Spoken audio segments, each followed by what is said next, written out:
בוושינגטון נפתחה אתמול תערוכה של מסמכים שהיו בבעלותה של הקהילה היהודית בעיראק. לאחר הפלתו של משטרו של סאדאם חוסיין, נתגלו המסמכים וספרי הקודש שהועברו לארצות הברית. פתיחת התערוכה אתמול בוושינגטון עולה בקנה אחד עם הקרנתו של הסרט התיעודי בסינמטקים ברחבי הארץ, צל בבגדד. יוצרו דוקי דרור מתארח הערב באולפן. ערב טוב לך, דוקי. ערב טוב, שבוע טוב. ואני מניח שהסרט הוא סיפורה של הקהילה שהייתה בבגדד. זה סיפורה של לינדה מנוחין עבדול עזיז שאיבדה את אביה, ודומה שאובדן האב משתלב באופן דרמטי עם אובדן הקהילה שם. כן, בעצם החיפוש אחר האב של לינדה שנעלם ב-72, אחרי שהיא ברחה ב-1970, מגלגל בעצם את הסיפור של הקהילה שנעלמה.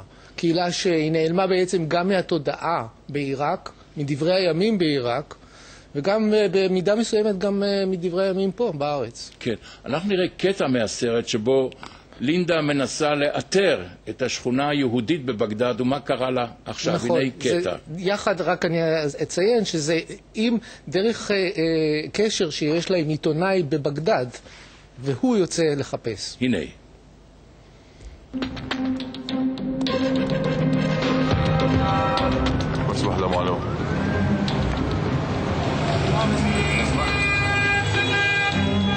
الشارع اللي يقول عليه حسب المخطط شارع بصف المركز مال المسبح ما موجود البيت المقصود هسه شارع وهاي المنطقه كلها تغير المبنى العمراني مالها.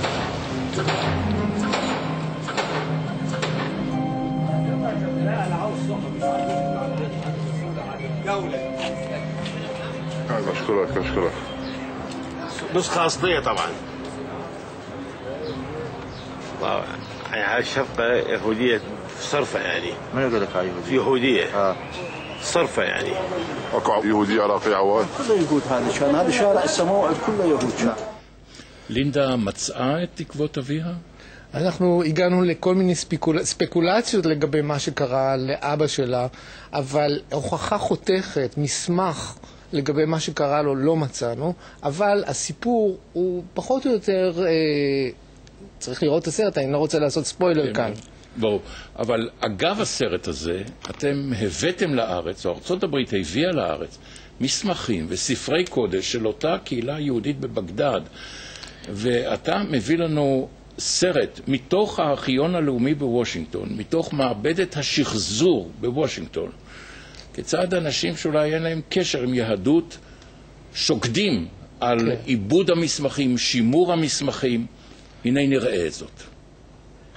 In June 2003, I got a phone call from Baghdad, from the Coalition Provisional Authority, asking me, what can you do to preserve books and documents that have been in a flood? This is a grouping of what we're calling alpha betas. They're children's primers of Hebrew language. Within a week from that phone call, we were on a plane. The books and documents were found in the basement of the intelligence headquarters, which is called the Mukhabarat. Unfortunately, they became moldy during the course of the process of trying to start to dry them out. There were 26 trunks, metal trunks that had some labels on the outside, and we started opening trunks and just looking at the contents. There were things that were very badly water and mold damaged. We gave it the name Iraqi Jewish Archive. There's some confusion in that it really is not an archive. The books and documents, they had come from different parts of the Iraqi Jewish community.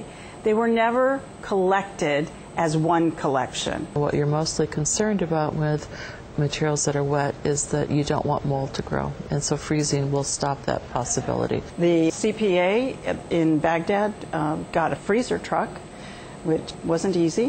They were transported to the U.S. frozen, and that was actually a pretty big feat.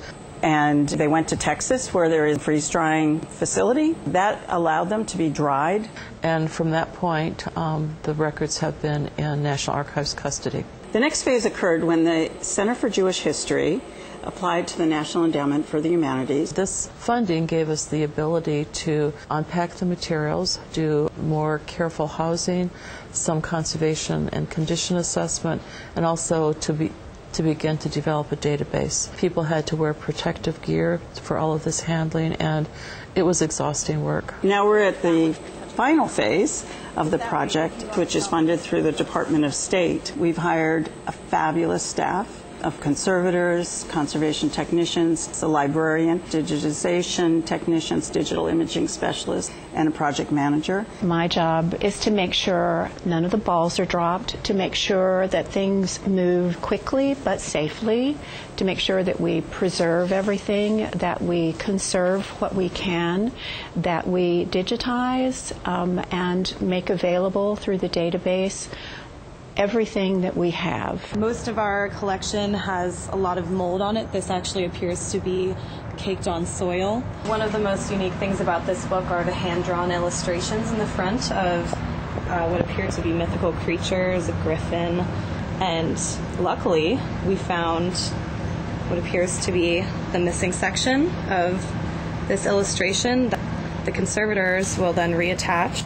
The National Archives has truly devoted years to this project. It's really been a labor of love for a lot of people who have wanted to see this material transformed and made widely available.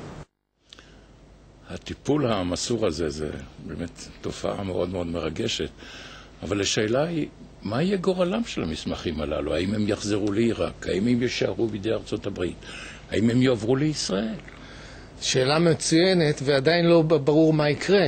ב-2003, כשהאמריקאים מצאו וגילו את זה, ותכף נראה גם את האיש שמצא את זה ואחראי לכל המבצע הזה, הם חתמו על הסכם עם ממשלת עיראק, הזמנית באותו זמן, שהמסמכים יחזרו חזרה לעיראק אחרי שיעברו את השימור ויוצגו בתערוכה בוושינגטון שהתחילה אתמול.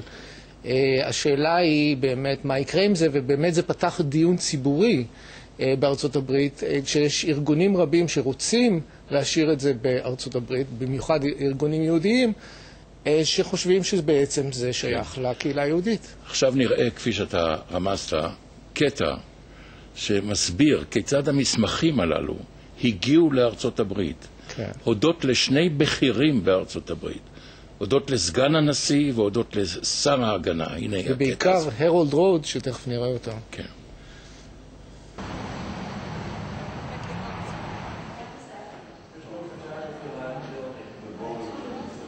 As a result of phone calls to Vice President Cheney and Secretary of Defense Rumsfeld, they expressed interest, and then the American government took over the project with the unbelievable resources that it had.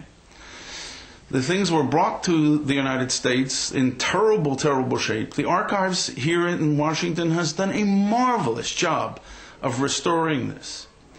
And from this we learn all about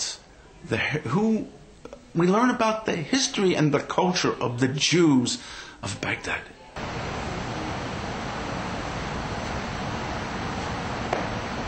אנחנו רואים את תחילתה של התערוכה שנפתחה כאמור בארכיון הלאומי של וושינגטון. I felt it's belonged to me. It is not only belong to the Jew, because we have, this collective memory. When I saw now several Iraqi Jew, American or another nationality, they came, they approached many pictures, and they are proud of they were Iraqi, or they are still identify themselves as Iraqi. דוקי דרור, תודה רבה לך. תודה רבה. וגם על הסרט התיעודי בבגדד. שהוא מוקרן בסינמטקים וכולם מוזמנים. חומרים יוצאי דופן. שוב